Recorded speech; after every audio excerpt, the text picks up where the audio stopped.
This video looks at the radio-ulnar joint. So this is a small joint just beneath your elbow, sort of at the top of your forearm.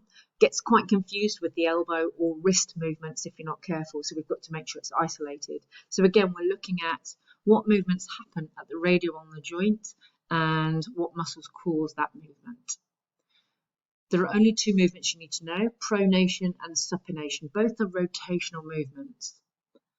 So let's look at the examples first of all. So down here we can see quite a nice diagram because it shows the position of the two bones. The radius is the lateral bone here. So this is the radius and this is the ulnar, the slightly bigger bone. Now the ulnar actually forms the elbow joint with the humerus. The radius does not. So the radius is not involved in the elbow joint. It's the ulnar and the humerus. But what you can just about see on the diagram, it's not perfect for it, is that the radii is connected or jointed with the ulnar, sort of sideways there. Now that is a pivot joint. Rotation happens at that joint. So you can see from this bottom diagram, the radius is parallel to the ulnar here, but when muscles pull around, the radius kind of crosses over the top. It's twisted or rotated, and you can see what happens down here. You go from this open palm position to this pronated position where your palm is down. So from there to there is pronation.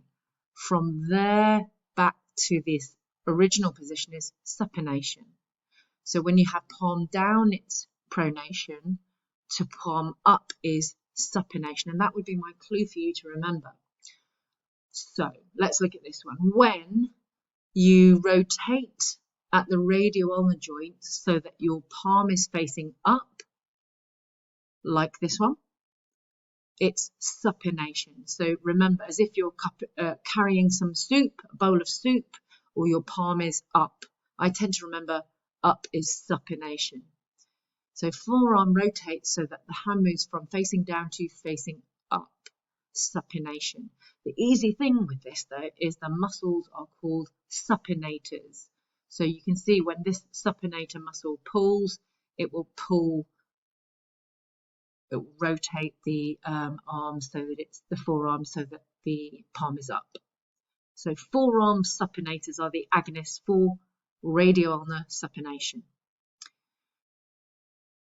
Nearly logically, pronation is the opposite to that. So this is pronation when you turn your forearm, your radio-ulnar joint, so that your palm is facing down. You could also call this sort of medial rotation. You could call supination lateral rotation and pronation medial rotation towards the middle, towards the inside. The agonist that causes pronation, you can see them here. Well, actually, there are a few muscles, but the pronators is the easiest thing to remember. Pronator teres is a specific pronator muscle. So supinators, pronator teres, supination, pronation. These two movements are rotational movements, so we know by rule that these happen in the transverse plane.